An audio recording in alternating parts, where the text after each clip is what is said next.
هاي، انا ندى. النهارده هتكلم عن ازاي تحل في امتحانات النظري. احنا في موسم امتحانات، محتاجين جدا اكيد نفهم ايه الحاجه اللي الدكتور اللي بيصحح بيبقى مستني يشوفها، خاصه في الامتحان النظري. فخليكم معايا، انا ندى الجرحي، معيده في كليه الطب، وهنتكلم باستفاضه اكتر. امتحان النظري بيتقسم الى نوعين: نوع MCQ ونوع ريتن اللي هو مقالي. المقالي ده بيختبر انت تقدر تسترجع المعلومه ازاي وتبينها لي كمان ازاي، يعني بتكتبها ازاي. وفي نفس الوقت MCQ ما بيختبرش انت بتسترجع المعلومه، شطارتك في استرجاع المعلومه واعراضها، لا، هو انت عارف الحاجه دي اصلا ولا مش عارفها. العلم ده متراكم عندك بصوره كويسه، يعني انت قاري كتير في الموضوع، عارف كتير، اقدر اختبرك واشوف انت تقدر تختار اختيار واحد وتنفي الباقي ولا لا. فهو بيختبر قدرتك على التحليل وعلى التطبيق بتاع المعلومه اللي عندك. فطريقه مذاكره ده حاجه، وطريقه مذاكره ده حاجه تانية خالص. MCQ بيعتمد على ان انت تذاكر، مش تذاكر بقى، تقرا كتير، تقرا كتير في الماده، تقرا كتير في الموضوع، وطبعا تحل كتير، تحل بقى ايه كل الكتب MCQ المتاحه بصراحه. فالMCQ مذاكرتها، انا بحس ان مذاكرتها ألذ بالنسبه لي انا كندى، ولكن بتاخد وقت اكتر شويه. انما مذاكرتها ما فيهاش الجهد الذهني اللي بيخليني بقى اكره عيشتي. طيب ايه بقى الطريقه؟ ولا حاجه، احنا مثلا عارفين ان في ماده مثلا فيسيولوجي تمام. فانا اول حاجه هشوف المحاضره بتاعت الدكتور، لان هو نفس الدكتور هو اللي ايه غالبا هيحط الاسئله، وغالبا بيبقى فيه كويستشن بانك، يعني الموضوع ما بيبقاش بالبساطه دي، بيبقى فيه بنك اسئله. بنك الاسئله ده بيبقى فيه مجموعه كبيره من الاسئله، وبيتم اختيار الاسئله على حسب انت هتمتحن في ايه. ولكن احنا نعمل اللي علينا. فاحنا اللي علينا ايه؟ ان احنا نشوف المحاضره بتاعت الدكتور ده ونساله: حضرتك يا دكتور تحب ان احنا نذاكر منين؟ او نقول له: هل في مصدر معين يا دكتور انت بتحبه؟ طيب هتقولي لي ايه ده؟ يعني افرض الدكتور جايب من المرجع، هذاكر من المرجع؟ هقول لك لا، احنا هنعمل حاجه اذكى من كده، هنذاكر الاسئله بتاعه المرجع. يعني احنا مثلا في الفسيولوجي، في الباثولوجي، عندنا كتاب اسمه روبنز ليه كتاب MCQ، بس حل كتاب الMCQ على كل شابتر فيه 50-60 سؤال، حلهم. معلش هياخد منك وقت، بس انت حل الاسئله بتاع روبنز مثلا بيكون شارح لك الشابتر. يعني حلاوه الMCQ بتاع روبنز ان هو كل MCQ تحتيه الاجابه، تحتيه ليه دي هي دي الاجابه، فبيعتبر ان انت بتذاكر وبتشرح لنفسك في نفس الوقت وبتطبق المعلومه. فاي ماده ايا كانت هي ايه هتعمل كده، هتشوف محاضره الدكتور وهتسال الدكتور: حضرتك جايب الكلام ده منين؟ وتقوم فاتح ايه المرجع بتاع الكلام ده، الMCQ بتاعه مش المرجع شخصيا. طب انت حد دحيح وبتاع، خلاص حل اسئله MCQ لحد ما روحك تطلع، خلاص عادي. حل على قد ما تقدر MCQ كتير كتير كتير. وطبعا دي حاجه بقى عامه على النظري والMCQ. شوف الامتحانات السابقه، لازم ضروري تشوف الامتحانات السابقه، مهم، يعني بيضمن لك حبه حلوين من الامتحان، واي نوت يعني. طيب ادي الMCQ. طيب ايه الحاجه الثانيه اللي معانا؟ النظري. طيب النظري بقى انا ما بحبوش ليه؟ لان هو يعني بيعتمد على درجه ابرازك، خلينا نقول، للمعلومه. وبصراحه انا في البيزك في ايام الكليه، يعني احنا في طب متقسمين لحاجتين: بيزك وايه وكلينيكال. فايام البيزك كانت درجاتي مش احسن حاجه، وما كنتش بعرف ان انا كنت لسه اصلا، يعني انا شهادتي كانت شهاده معادله، فبالتالي كان امتحاناتنا كلها MCQ. ففكره ان انا اقعد اكتب كل اللي عندي في ورقه النظر دي ما كانتش، للاسف ما كنتش عارفاها. وحاولت ان انا اسال واسال لحد ما عرفت ان المفروض انا اعمل ايه. فمثلا احنا هنمسك ماده، والحاجات دي خاصه بكليه الطب اكتر حاجه. انا مثلا كدكتور فيسيولوجي قمت حطيت سؤال، قلت لك ان في مثلا واحد تعرض للبويزنينج بCO، صح؟ طيب قول لي ايه الفسيولوجيكال امبليكيشنز بتاعت البويزنينج بتاعت الCO. طيب هل انت كفايه في الامتحان تقول لي اصل الCO بيمسك في الهيموجلوبين ما بيسيبهوش؟ هل ده كفايه بالنسبه لي انا كحد هيصحح فسيولوجي؟ لا، مش كفايه. ليه؟ لان انا مادتي اسمها فسيولوجي، ما اسمهاش باثولوجي. ففسيولوجي انا محتاجه اعرف ان انت عارف يعني ايه هيموجلوبين، وعارف ان في اكسجين بيمسك على الهيموجلوبين، وعارف الريسبيريشن بيحصل ازاي، وعارف حيثيات الامور، وبعد كده اخر حاجه خالص تقول الساينايد بويزنينج. تمام؟ نفس الفكره ان انت في ماده الفسيولوجي تكتب الطبيعي الاول قبل ما تكتب المشكله دي حلها ايه.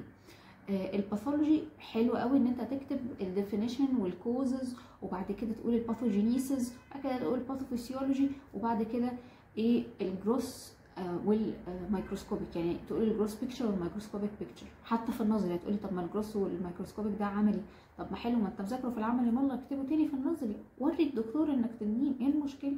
خلاص. فابهر كده الدكتور انت وانت بتحل كده في البيزك، حسسه ان انت فظيع بقى، عارف كل حاجه في كل حاجه.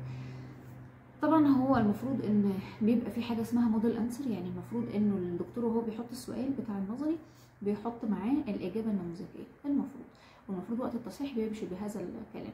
بس انت برضه مش هتخسر حاجه لما انت تبقى ورقتك مليانه كده معلومات.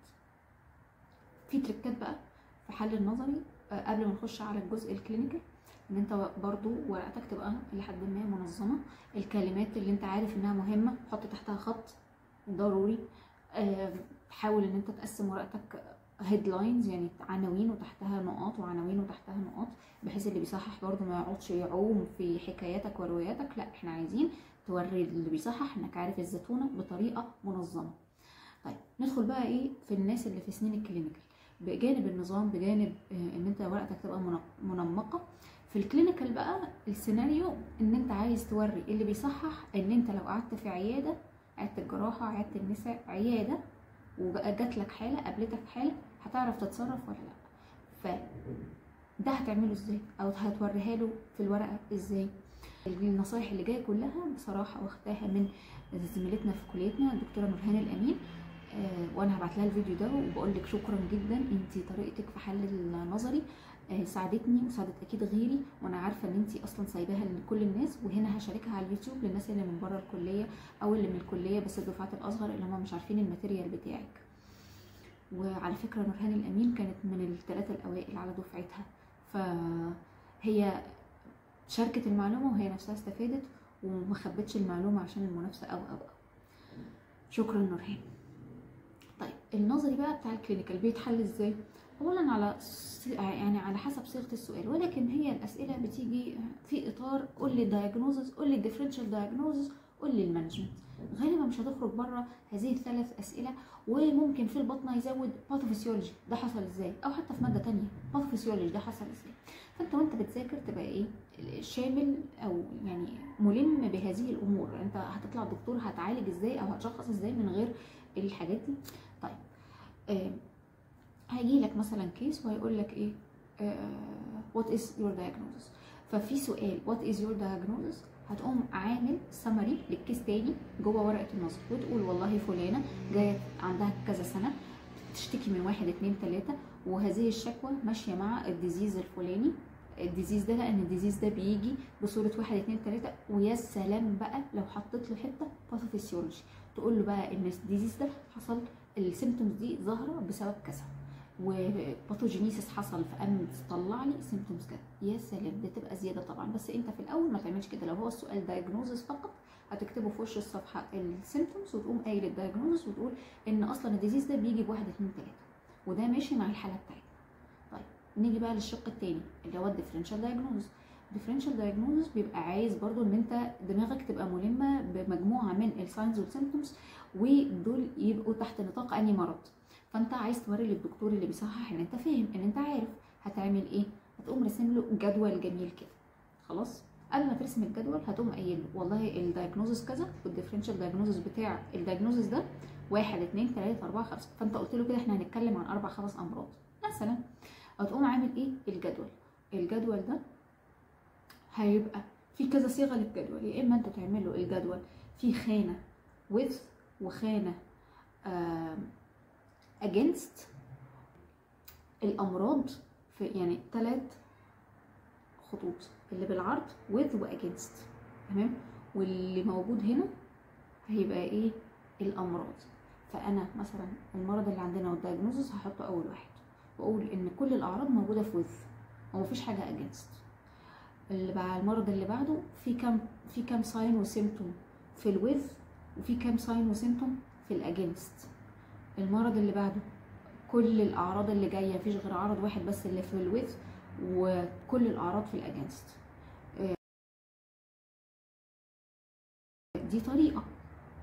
فالجدول كده هيوري للدكتور ان انت حاجه مهضومه جوه مخك، انت متمسك ومتمكن جدا بالمعلومه. تمام. طيب الطريقه التانية اللي هي ايه؟ اللي هي انت عندك مثلا 5 امراض، فانت هتعمل كولوم لكل مرض، تعمل يعني عمود لكل مرض، وبعدين بالعرض هيبقى الساين والسيمتوم. الساين هنا بلس بلس بلس، اول بقى ديزيز اللي هو التشخيص بتاعنا كله بلسات، وكل ما تنزل تبدا بقى تعمل بلس او ماينس، يعني هل هي موجوده ولا مش موجوده، هل الساين والسيمتوم دي موجوده ولا مش موجوده. الطريقه الاولانيه انا بشوفها كلينر كده، يعني شكلها انضف، شكلها اشيك على الورقه، مش مليانه ايه حاجات كتير. والطريقه الثانيه الكلام قليل بس يعني حاسه انها هتلخبط الدنيا اكتر. طيب اخر حاجه في النظري بتاع الكلينيكال، يعني كده خلاص حلينا سؤال الدايجنوزس، حلينا سؤال الديفرنشال دايجنوزس. الباثوفيسيولوجي في البطنه انا اعتقد ان هم بيحبوه اكتر، هتحلوا برضو باسهم وحركات.